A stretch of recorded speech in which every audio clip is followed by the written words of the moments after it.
Joel Birch hit rock bottom while making the Amity Affliction's new album. In his only Australian interview, the frontman explains how he's fighting his way back.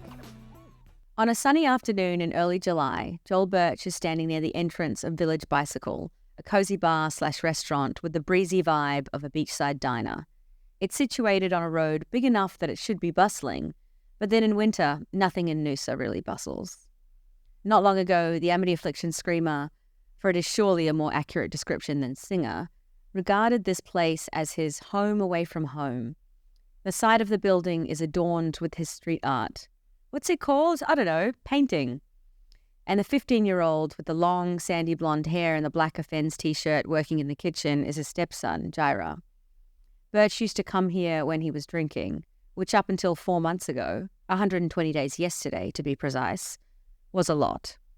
Today, though, as he leans on the bar dressed in black jeans, a brown checkered shirt and a blue denim jacket with a defeater patch on the back, his face framed by a black cap and his trademark thick-rimmed glasses, the 34-year-old orders a non-alcoholic ginger beer. Having returned from a 6-week tour of Europe 2 days ago, he's still battling the effects of jet lag, and until an hour or so ago was at home asleep next to his wife, Belle, and their 4-month-old boy, Bowie. Pronounced Bowie, but, Birch clarifies, it's nothing to do with David. Earlier this year, as the Amity Affliction wrapped up recording their 5th album, This Could Be Heartbreak, Birch was no longer welcome in the 3-bedroom house he shares with his wife, newborn, and 2 stepchildren, Jaira and Esha, 12. For a man who'd hit rock bottom before, such as in 2009 when he tried to kill himself, or in 2013 when he had an alcohol-related seizure while on tour in Pittsburgh that was so severe he stopped breathing and turned blue, his drinking had seen him plummet to a new low. He'd quit booze for 7 months in the wake of the Pittsburgh incident. For someone who nearly died from drinking, that's pathetic, he spits. But a mixture of complacency and overstating my strength saw him lapse, and his drinking got heavier and faster. He recalls friends attempting to come up with activities that didn't involve alcohol, but he'd always find an excuse not to do them, or to lure his mates back into bars and pubs. Everything became about drinking, he says, like everything. Even touring became more about drinking than the music. I lost a lot of care for myself and for anyone around me as well. It was a very destructive couple of years. Eventually, he says, his wife's hand was forced. Belle had her whole pregnancy dealing with me drinking and smoking and breaking promise after promise to do with it, and she'd just had enough, explains Birch with the calm, measured tone he maintains throughout the interview. Then Bowie came along and nothing changed. It was like, what am I doing with this guy who's inevitably going to kill himself from drinking? It's like either cop the heartbreak then or do what she can now. She's got to protect herself and the kids. The weeks leading up to this life melt, as Birch calls it, coincided with the band recording their album in Melbourne with producer Will Putney, who helmed 2014's chart-topping Let the Ocean Take Me. Birch's daily routine was thus: wake up hungover around 1 p.m. and get ready to go to the studio at 2 or 3 p.m. After sitting around being miserable, he'd order an Uber and stop by the bottle shop to pick up a case of beer, the contents of which he'd consume while recording. Go to sleep, wake up, repeat. I'd be FaceTiming Belle, trying not to be drunk and just lying, and she could tell, he says. A bunch of lies about everything. Nah, I'm not drunk. Nah, I'm not drinking much. Nah. It all culminated at the end of recording. I nearly lost my family from drinking too much. There was a definite choose this life or choose drinking kind of thing. 4 months ago yesterday, Birch faced up to the fact he was an alcoholic. I had to admit everything to myself when I got home from recording. It's not easy to look in the mirror and be like, you are a piece of shit, sort it out.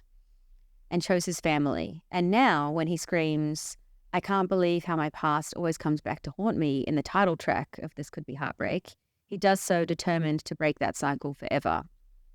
Joel Birch's past, however, is something he's only now facing up to. He was born on December 24th, 1981 in Brisbane to parents Christine, a housewife, and Daintree. He can't recall his father's occupation because he split when Birch, the eldest of 3 kids, was 2. He chose drinking, alleges the frontman. His relationship with his mother and stepfather, Des, a bank manager, was fraught. I was just really aggressive to my mum. We didn't get along, didn't like each other. Growing up, we didn't have any money. I hated my stepdad. An intellectually gifted student and an athletically capable one, In high school, he represented Queensland in volleyball. He floated in and out of schools as his family moved from Brisbane to the Sunshine Coast before he won a part scholarship to Emmanuel Lutheran College in Budrum in Year 7. Despite his intellect, he was not a model student, and by the end of Year 8, his mother had pulled him out of the college after a teacher told her that her son was never going to amount to anything. I was a little shit, he smiles. A big mouth, a rat bag. Not a bad kid, I don't think, just a rat bag. At 2 points during his secondary education, once at Emmanuel Lutheran and again at his next school, the uber-religious Christian Outreach College in Mumbai, a teacher told him he was a demon possessed. It hurt in grade 7. In Year 10, I was like, sure, whatever. I got pulled aside and they had a prayer thing and they were like, cough and it'll come out. I was just like, what is happening? He didn't believe in God prior to attending Christian Outreach College, but within 4 years was a raving Christian lunatic. He has a tattoo of Jesus on his left forearm. Years later, as he became an atheist, he tried to have it removed, but has undergone only one removal sitting. It hurts so much and I'm such a pussy, I haven't been back.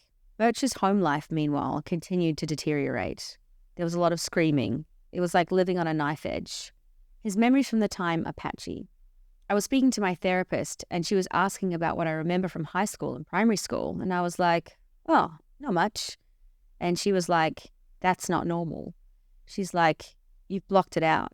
People usually forget stuff quite a bit up to about 9 or 10, but high school is a very clear memory for most people. That's where you come of age and forge friendships. And I can't remember whole chunks of my high school. So that's something I've still got to deal with at some point when I'm home, in between tours. Birch was 15 when he had his first drink.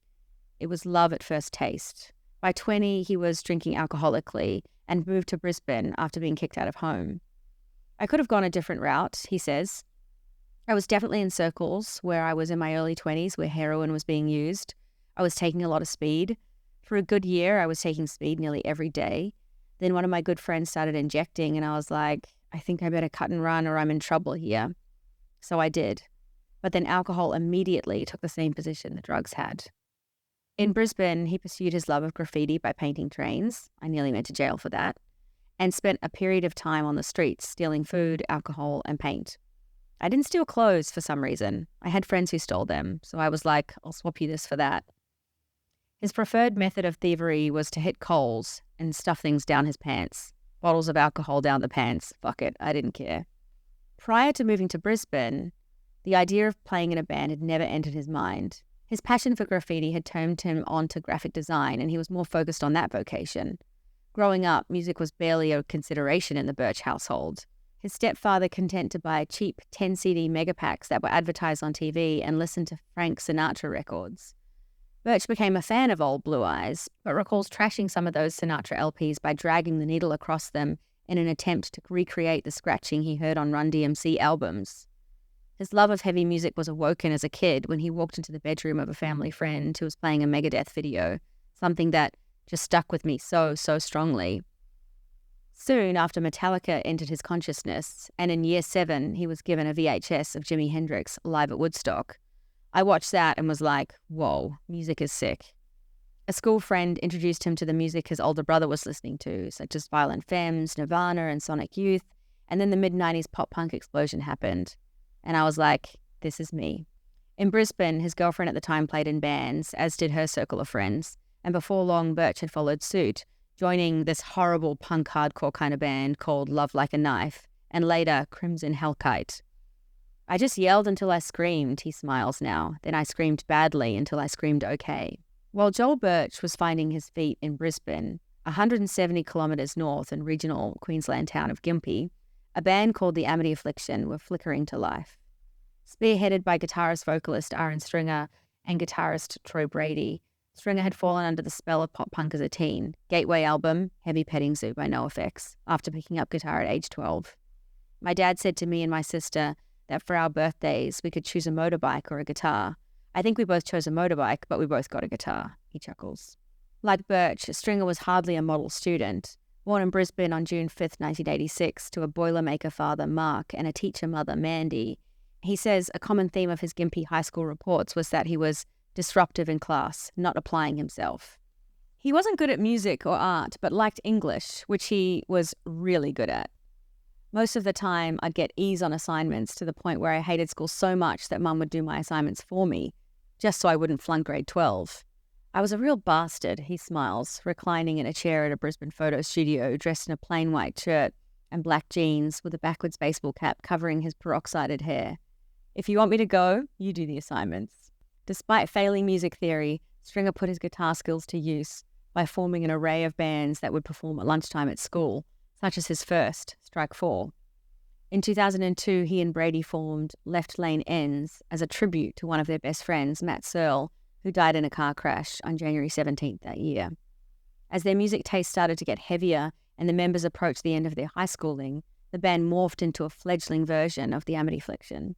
An early gig took them to infamous Brisbane venue Mary Street, where Stringer met Birch for the first time. Upon leaving school, Stringer upped and moved to Brisbane for good. He hated living in Gympie. It had a small-town mentality and was just too quiet. You were either a football jock or a nerd or a punk, which was us, and everyone hated us. We got into lots of fights. But took some pushing from his parents to move to Brisbane and check up with his sister Lydia. I was probably a little bit scared of going to the big smoke. Upon landing there, he worked at Subway for 3 months before getting sacked, after which he moved to telemarketing and, down the track, a scaffolding job. All the while, his band continued to gig. They released a 3-track demo in 2004, followed by a self-titled EP in 2005, the first recording to feature Birch, who'd joined the band the previous year, consigning Stringer just to the melodic vocal parts. He'd switched from guitar to bass in 2007, following the departure of original bassist Garth Buchanan. They hit the road, and all hell broke loose. While Stringer attributes the band's early drive to Buchanan and Brady, Birch recalls that he and Stringer didn't take it seriously at all. It was like, this is sick, let's do this, let's drink. Then it was like, let's go on tour so we can drink down there. There was one show where Ahren, Nathan, former keyboardist, and I swapped merch for drugs, and the rest of the band left and went to the next show, and we were like, well, how do we get there? And they were like, not our problem. We didn't care. We were partying. We'd figure it out tomorrow. And we did. We always figured it out. Coincidentally, just south of Brisbane and Byron Bay, the clean and sober Parkway Drive were rising to the top of the nascent metalcore scene, a fact not lost on Amity. We were just watching them skyrocket, says Birch. We were just plodding along. We laughed about it a couple of years ago. We were like, imagine if we weren't drunk for the first 6 years. What could we have done? Because, they all have houses and stuff. We're still renting. I'm 34 and thinking, how much money have I wasted on being drunk? Tens of thousands of dollars. I reckon well over 100,000. Just pissed. But we didn't have any responsibility to ourselves or anyone else, and no expectations. I don't know how we succeeded. I guess the songs. People liked the songs. That much became clear when the band's debut album, 2008's Severed Ties, debuted at number 26 on the ARIA charts, and again 2 years later when its follow-up, Youngbloods, debuted at number 6. Remarkable feats for a band that at the time didn't enjoy mainstream airplay or press coverage, and sounded like the oral equivalent of a Rottweiler attacking a herd of cats. That the first song on Youngblood's, I Hate Hartley, addressed Birch's attempted suicide the previous year, only made the chart position all the more incongruous. For Birch, it represented something of a shift in society's attitudes towards mental health and depression, an illness he's long battled. Like the fact that I can be so openly miserable and openly struggling with my own mental health, and yet it resonated with more and more and more people is, I feel, a real changing of the tide. The singer almost didn't make it through the recording, as crippling self-doubt in his own abilities brought him to the brink of quitting. Guitarist Clint Owen Ellis did leave the band after recording, when the opportunity to return to his reunited former group, the Getaway Plan, arose. We were such a volatile band back then, says Birch. I think he was just like, what's going on? Is this band staying together? Ultimately, he chose to go back to the Getaway Plan because he thought that would be the more stable, successful option. And he was wrong.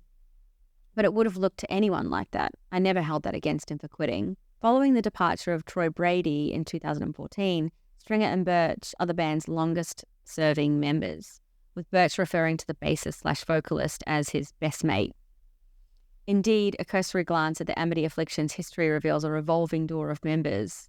Over their 13-year career, no fewer than 12 people have at one time or another been considered part of the band.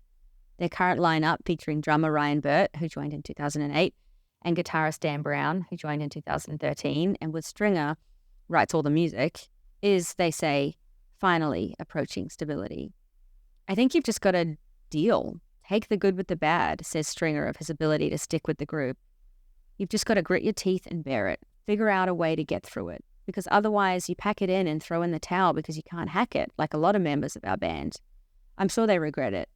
But you've just got to find a way to fit in with the rest of the group and learn how to respect each other's boundaries, not ruffle each other's feathers.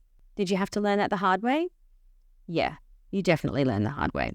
Consecutive #1 albums in 2012, Chasing Ghosts in 2014, Let the Ocean Take Me, cemented the band's reputation as one of the country's biggest acts and saw them expand their fan base overseas via their own headlining shows and package tours such as Vans Warped.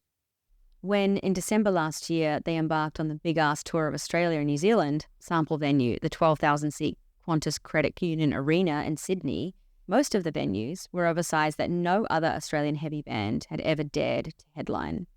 Of the thousands of fans who attempted the big-ass tour stop in Auckland on December 10th, one person had special significance to Joel Birch, his biological father, Daintree. Now sober for 12 years, he'd first tried to make contact with Birch 6 years ago, but his son spurned his advances. I was too angry and I threw it in his face, basically. The first time he reached out, he did it through a friend. I think I mistook a lack of technical know-how as cowardice on his part, going through someone else to get in touch. And the guy who got in touch, I was like, who the fuck do you think you are? Tell him if he wants to write to me, he can do it himself.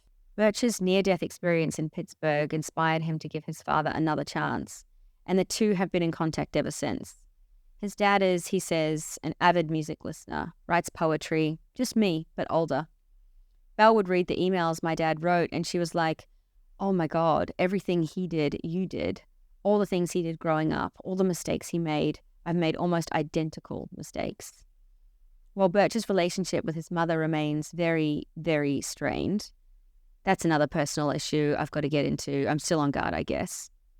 He theorizes that it may have been easier to forgive his father because he left before Birch got a chance to know him.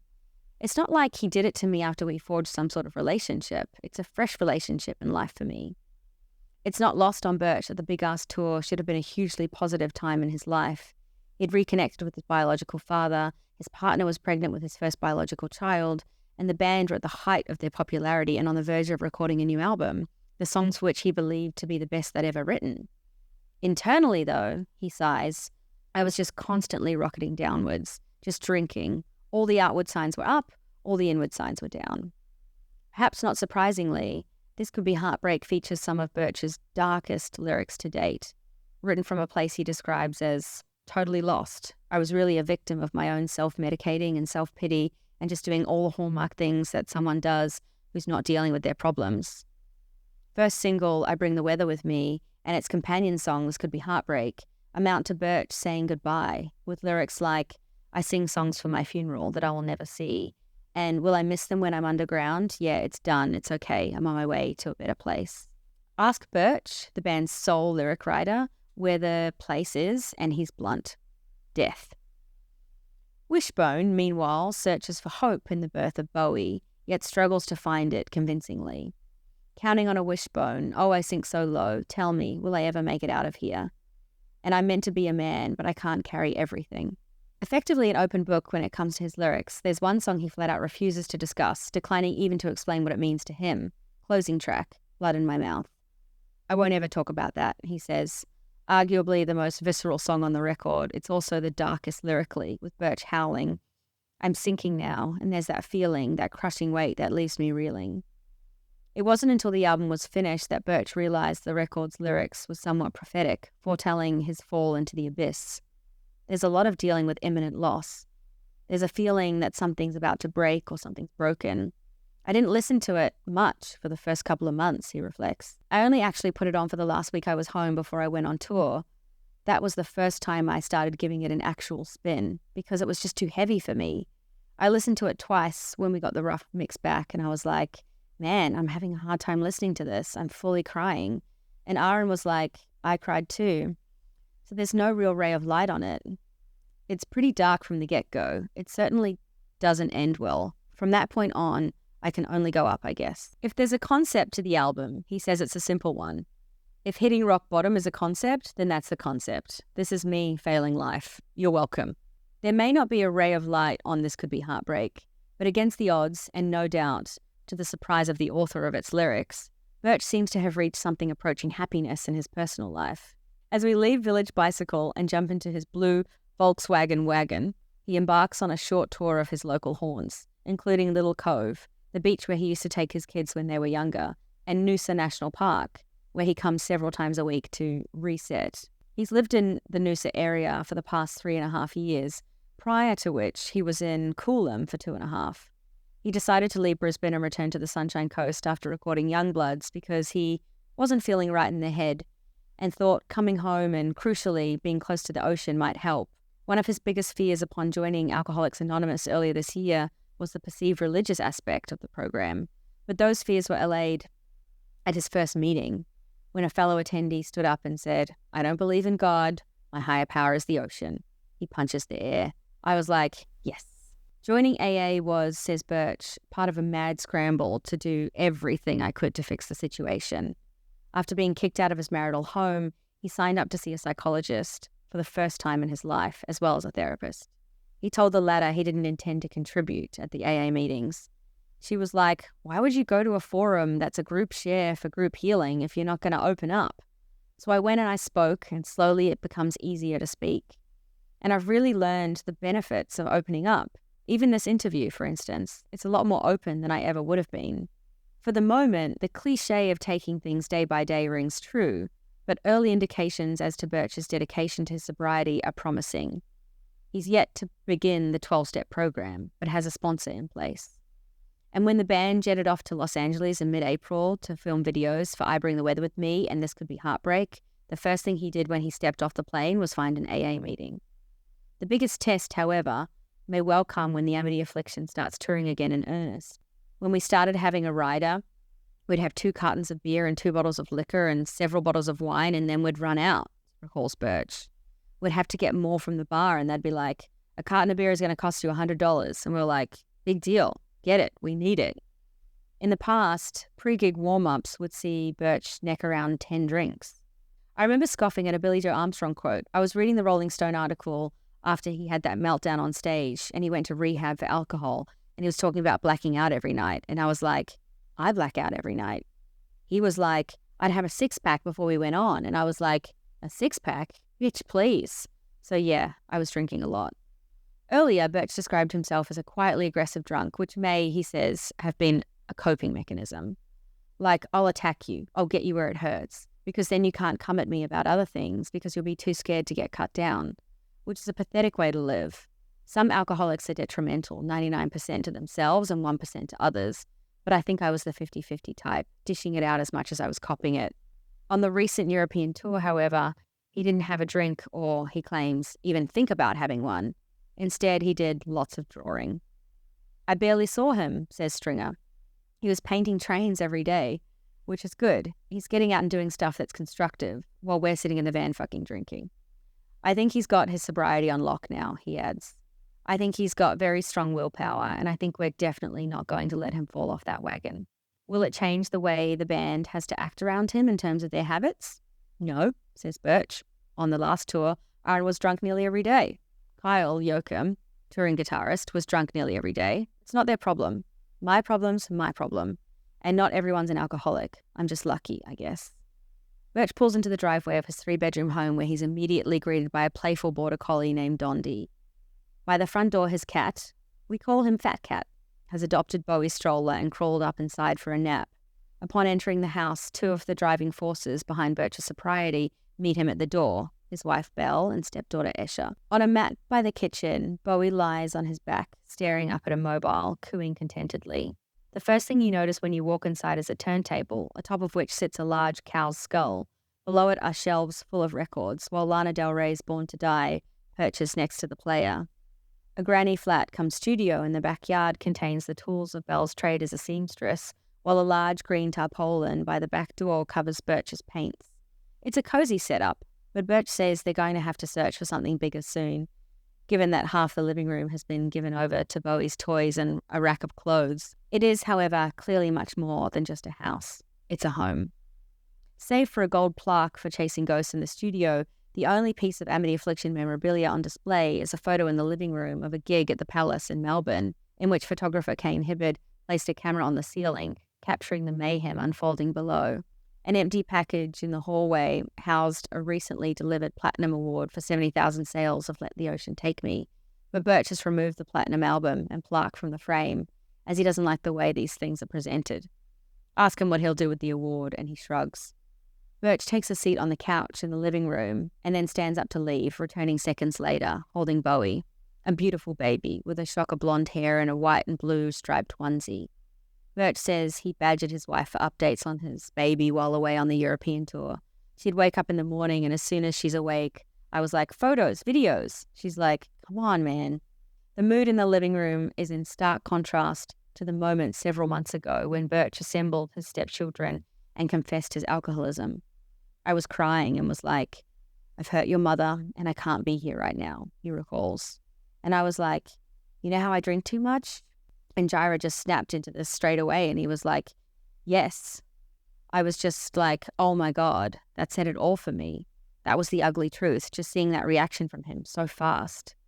Birch and Belle first met at school 21 years ago, and their connection was such that friends used to tease them that one day they'd get married. They did hook up when they were younger, but then grew apart and married, then divorced other people. They reunited 6 years later and have been together since, finally tying the knot earlier this year. They had, however, already had a fake wedding in Hawaii. One of our friends was a celebrant, and he dressed up as a nun last Belle.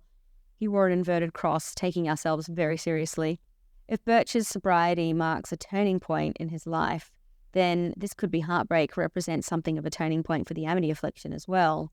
After 5 albums dealing with recurring themes of depression, mental health, and suicide, Birch says their new full length will likely be the final record to address such issues. Its first 2 videos were conceived by Stringer and Birch prior to recording to tie in with the artwork for the album. A shot from above of a rain-sodden funeral, with Stringer placing his hand on the coffin, surrounded by mourners, huddling under black umbrellas, and the lyrics of those songs were shaped to fit the look and themes of the videos accordingly. As such, they stand alone from the rest of the album, though Birch's goal is to take the storytelling element one step further and make their next record a concept album with a story that has a distinct beginning, middle, and end. There's talk of trying the idea out on a 4-track EP first. It's so strange that I hit rock bottom during recording. Well, we'd already talked about this being the last album where I talk about feeling depressed and taking steps to change my life for the positive. So I feel like my mental place when we do the next album will be completely different. We're getting older and maturing as a band, and I think this kind of stuff just starts to naturally creep in. And as well, the bigger we get, the more room we have to be creative. Outside, the sun has almost gone, and Birch starts taking meal orders from his family before driving back into Noosa to pick up takeaway. It's not lost on him that his sobriety is as new as Bowie. I only started growing up about 4 months ago, he says. Yeah, it's about the same speed as your son, smiles Belle. That's what she said to me when I was allowed back in the house. She's like, look at Bowie, that's where you are, same level. I was 21, 22 when I joined Amity, and then we started getting successful when I was 27, reasons Birch. So just when I could have taken steps towards real adulthood like my friends were, they were getting their shit together and getting careers, my career was just starting, and it was a career that did not require growing up, so life passes you by. For me to be only just sobering up and just becoming the father I should have been for the last 6 years, I mean, it's good to finally come, but it's lucky it's not too little too late. I'm enjoying it, he adds, grabbing his keys and putting his jacket on. The band's enjoying it also. Someone was on the tour bus in Europe and they were like, do you miss drinking? And I was like, I really enjoy being a better human. And the whole band were like, yeah, they're really stoked with the new version. Belle smiles. Old Joel, she says, and new Joel.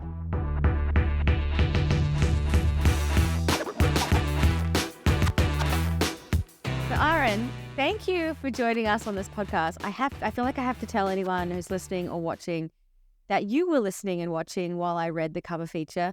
A little bit awkward for me, but also very important for you because it's been 7 years since this and you actually haven't read it or checked it out in a very long time. I forgot all about it, to be honest. It was 2016 and one of my most hated albums. Tell me about that. Why? Well, I mean, we just released Let the Ocean Take Me, and it was a hard act to follow. So, it was kind of rushed. Obviously, Joel was wasted the whole time and very depressed. And I think I let Dan take the driver's seat in writing music, and he was very much into his pop punk phase. So a lot of the songs are too happy. And yeah, like I said, it was just a hard act to follow, and there was no way we were gonna beat it. So we were destined to fail from the beginning. So yeah. But the cover feature itself is pretty The cover wild. features, yeah, Like, crazy. this is Joel Birch's journey of addiction and recovery and depression being at its height and everything. Was that the plan going in, that you were like, we're going to talk about this record, so therefore it's really going to be Joel's story? I mean, yeah, it's always Joel's story. He's the one who writes the lyrics. He's the front man. He's the guy telling everyone's story because everyone's a little bit depressed. And, he's the guy that has been saying that from day dot, and people, relate to it.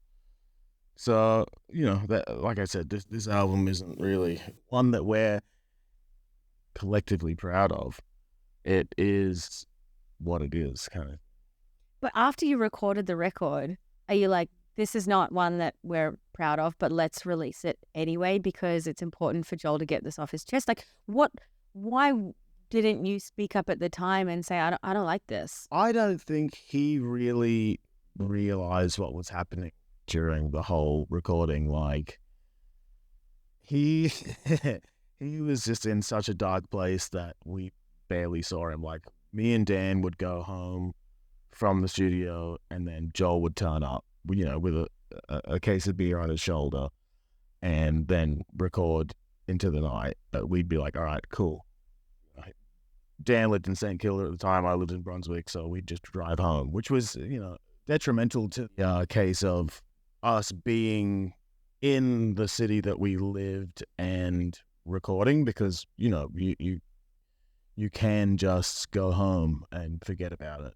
But he was living in Queensland, so he was there, self-medicating, and me and Dan were very comfortable, whereas he was out of his comfort zone and drinking heavily. Like I said, I don't think he really remembers any of it. Yeah. What is that like, listening to that feature article? I don't listen to it. Oh, no. Sorry. No, no, I know you don't like the album. That's been established. It's very clear now. No one liked the album, man. Don't worry, you just released an Aria #2 album a couple months ago, so yeah. BTS. Who beat us this time? I don't know who. Taylor Swift? No, Ed Sheeran. God damn Ed Sheeran. I mean, if you're gonna lose to anyone, it may as well be a global superstar. But what I mean is, so yeah, I get it. You don't like the album, but what about the feature? Like, when you listened to it back when you had to sit through me reading it, what emotions came to mind? I don't know. I just kind of felt sorry for him. Like, yeah, I could see that he was in a real dark place, and and when someone's in that kind of space, there's not really anything anyone can do or say to help them. Like, I mean, you can't fix it. You're just watching someone go through the motions, and I think it took something massive for him to realize, okay, I'm a fucking asshole and I need to reel it in. And it all came to a head, I guess, and now he's thriving. He's the happiest I've ever seen him, and it's so nice to see someone go from the depths of hell to what he is now. And he's, like I said, the happiest I've ever seen him. He's very positive, and even though he's the most depressed person I've ever met. That would have been tough for you to watch him do that to his body and to his art and to his family, and to sit on the sidelines like that at the time. That's what I mean. Yeah, you can't really help someone out of that position. They have to figure it out themselves. I have found, from my experiences. So, and I've been through my own struggles as well. With alcoholism? Yeah, for sure. You're drinking today. Yeah. No, I think I've got a bit more of a handle on it than Joel ever did. So, but it's life's a crazy trip. You can go in and out of different cycles, try new things. It's each to his own, really. I mean, it's like I said, it's a crazy trip. And it's the wildest job to do when you have It is. this like penchant Constantly for addiction. around booze. Yeah. You're constantly and it's not a normal lifestyle. Like you go on tour and it's not a 9 to 5. Like you go, you're constantly traveling, which is horrible. Flying is my most hated thing on earth. Can I just say how wild that is, given you're one of the biggest bands in Australia. Australia is geographically isolated, so therefore, in order to have a global career, you need to fly. And that's a huge part of being a musician is touring. Necessary. And also money-wise, like you need to tour. We have to tour. That's our bread and butter, and merch sales. Like I think during the pandemic, our merch sales went up 400% or something because everyone's just sitting around going, I wish I could go to a concert. I'll just buy some merch online instead. That's great. Yeah, it was insane. So that kept us afloat. But like, honestly, yeah, merchandise sales is our biggest, income. And obviously playing shows. We have to play shows to sell merch and to survive as a band. And this is our job. So once it came back to fruition, we had to just constantly tour. So we're constantly touring again. And as much as it is fun, it's very, it's hard because we're away from our families, we're away from our homes. And, everyone else gets to go to work, come home, shit in their own toilet. Whereas we're playing a fucking El Paso show with no backstage room, and we'll have to go and shit at the CVS. So it's a different kettle of fish. People, I mean, the grass is always greener on the other side. That's what I'm trying to say. You had a really interesting tour story before we started recording, actually. Will you tell it again? Yeah. So the most recent tour we did in Europe was just a bunch of festival shows, and we crushed it. We played Download. It was awesome, and 80,000 people watching. It was unreal. And so the final show of tour, where it's like, oh, cool, this is the last show. We wake up in Slovakia, get off the bus, and just see an empty field. We're just like, what's going on? And I was like, there's no one here. And yeah, we're parked right next to Parkway Drive. I run into Ben, the drummer, and we're just losing it, laughing, going, "There's what the H? There's no one here." And he was just like, "Yeah, this is crazy. This is the biggest guarantee we've gotten for this whole European run, and yeah, no one turned up." And we're just like trying to figure out what is happening, and it turns out that there's a bunch of storms and floods in Slovakia, and so people were just kind of boarding up their windows instead of going to a Parkway Drive concert. So we were just like, fuck it, let's just have fun with this, let's just enjoy it. And we were all just losing it, laughing, because there's a big catwalk on the stage. Like it's crazy. Like they were expecting thousands and thousands and thousands of people. There's like maximum, I'd say, 300 people there. And so we had to play during the day. I think there was another band on after us, and then Parkway. And so we played the show, and all of Parkway's inside stage, losing it, laughing at our set, because it was just funny. We were just like, all right, shirts off. Let's go walking on the catwalk. Fuck it. I was smoking a cigarette at one point on stage, singing this. We still gave it 100% performance, but it was just a very funny, atmosphere. Because even though there was only that many people there, they loved it, and we were just having so much fun. And it was very intimate, but it was just an open field. It was an intimate open field festival, and yeah, it was by far my favorite show of that tour. That was your because favorite. No one was there. Yeah, it was just unreal. No expectations. No expectations. Yeah. There was just no boundary. Like Did you try some new shit? Were you like, I'm going to try yeah, to we were doing all sort of shit. It was crazy. I'm surprised I didn't get on Joel's shoulders and do an Angus Young thing. But we were walking around on the backdrops, on all the Parkway Drive fire stuff, and it was just it was very fun. We made the most of a bad situation, but it turns out it was a very good situation, and we still got our guarantee. So yeah, and so maybe you're about to take off on tour in 6 weeks' time, right? So we go to the US with main support for Parkway Drive, and then which is called the Monsters of Oz tour. It's all Australian bands, and so then we go after that. We go back to Australia. We do a headline tour down under, and then go back to Europe in December, and then we go back to Australia for a regional run in January. Massive. And I know you don't love touring, but maybe when you play Europe, if there's like a small show with not many people, you can try some new weird shit again. I think, everyone just don't come and we'll just go crazy. yeah, it's like a comedian when they play those small venues and they try the weird shit and just see if it works. Yeah, exactly. Yeah, just try some shit. That is exactly what has happened. Maybe do the splits on stage. See if well, I'm not flexible. Well, here's only one way. Maybe when I was 13, yeah. Yeah, find out.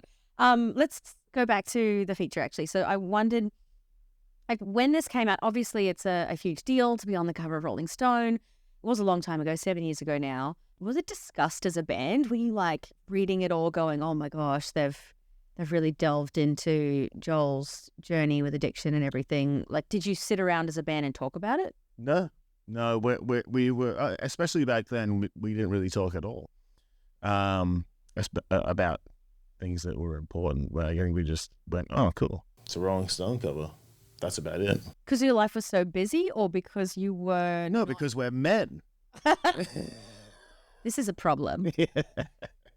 Agreed. But we are much better now, and we're all opening up in our old age and being much more kinder to each other and telling each other, how we really feel, and, just doing that emotional thing. Because we're all born in the 80s. We're stone walls. So we're all opening up to each other more. I think it's healthy because we are advocates for mental health. And so we're better, what better place to start than in our own camp? We have to practice what we preach and, be kind to each other and listen to each other. And how do you do that? Like, obviously you've got like little WhatsApp chat and things like that, but like, how do you make sure that there's support for Joel as the sober member of the band, and also support for each other, and that your feelings are heard? How does that work? I think, Joel, we barely see him on tour. He's always doing his own thing and, painting trains. He's doing his graffiti thing. Yeah, same thing he was doing a while ago. Okay. Don't tell the police. ACAB 1312. But when we do see him, he is always, he's chipper. And I think he needs to do that kind of thing to, get whatever it is he needs to get out. Like, he needs to do something destructive to, replace the booze or whatever, or the drugs in his life. And so he does that. You can tell a shift in his mood when he hasn't had that outlet. So I think it's very important for him to be doing things like that. But and also we're just getting older and been together for so long that we know how to speak to each other, know what pisses each other off, know what, if someone's feeling down, you'd be like, okay, bro, like just things like that, little things that we're getting better at communicating in general. Because, I grew up in a family that didn't show much affection, and same as him, and it's hard for us to do that, but we're forcing ourselves to, which is great. That's really good. And I think, like, for a band to have longevity, you definitely need that. And I think that's one thing that Amity Affliction definitely has proven. It's like the fact that you have longevity as a band that can still go in the high reaches of the ARIA charts, that can still sell out shows, that can make a shit ton of money from merch, as you mentioned, but also has the staying power of fans too. You know, you look at like your sales that you're doing, it's incredible. You've taken these fans on this journey. They obviously stuck with you through an album that you're not proud of. Exactly, yeah. We're so thankful for that. I mean, you know, there's been a bunch of albums that I'm sure a lot of fans aren't happy with, but I think that was the main reason we came out swinging with our newest album and just went, here's the heaviest album we've ever done. Do you please still like us? They like you a lot. Number 2 on the ARIA chart. That's pretty good. Yeah, it's not bad. Well, fuck you, Ed Sheeran. Can I read you a quote from the feature and just kind of get your reaction on it? So Joel said, "It's so strange that I hit rock bottom during recording, but we'd already talked about this being the last album when I talk about feeling depressed and taking steps to change my life for the positive. So I feel like my mental health when we do the next album will be completely different." You sure about that? Yeah, that's what I was going to ask you. What else are you going to talk about, bro? That's your bread and butter. No, he probably genuinely believed that, but no, it's our unofficial. Like I say, I say to people, it's our unofficial gimmick. Like, Joel Birch talks about depression. He's a depressed man, and you know you write about what you know, and he can't not write about being depressed. So it just makes sense, and it helps so many people. So him being this successful, you know, good-looking, striking young gentleman, well, old now, but he makes people think, oh, if he's depressed, it's okay for me to be depressed. And I think that's the main goal we're trying to achieve, is to say it's okay to be depressed. It's okay to not be okay. Exactly, yes. That's what I was trying to get at. Yeah. I think like being that that mouthpiece for a whole generation of kids who kind of grew up with that music and in that scene that didn't really feel like they could express that about what they were going through and still go through. Like it's, you don't just stop drinking and not have depression or get low. You don't stop feeling blue. Yeah. It stays. And I think, yeah, honestly, Dan Brown is the only person in our band that isn't on antidepressants. So we're all going through it, you know what I mean? You must have had a lovely childhood. Yeah, I'm sure. Well, he grew up in Byron Bay. Yeah, it must have been nice. Yeah. Instead of going from Ipswich to Gympie. But yeah, like I said, like we're all advocates for mental health, and you know we're all going through our own shit. But you know, Joel is the voice, and he's not afraid to speak the truth, and you know we all back him. It's a group effort, and you know he's the front man. So I'm very proud of everything that we've done and everything that he says. Are you still best friends? You said in that yeah, of course. Besties. Even though I hate him sometimes, we're still best friends. Such a best friend thing to say.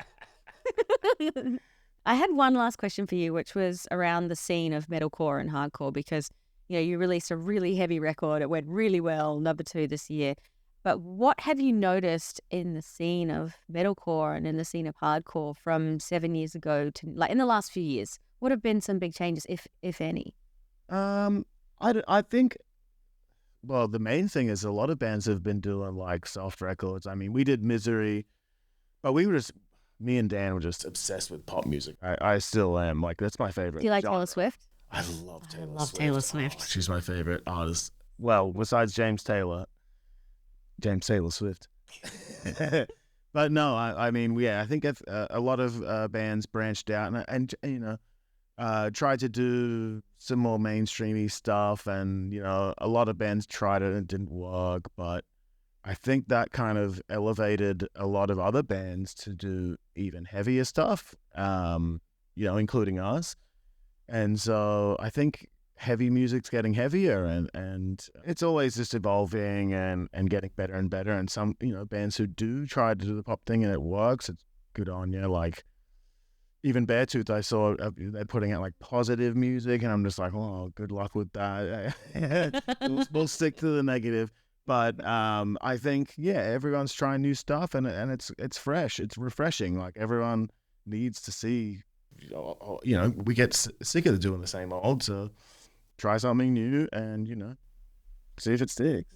Have you ever done a Taylor Swift cover song? I know you did a Lana Del Rey one. We were listening to it before. It's so good. You're Lana Del Rey. I think that was the only one that landed.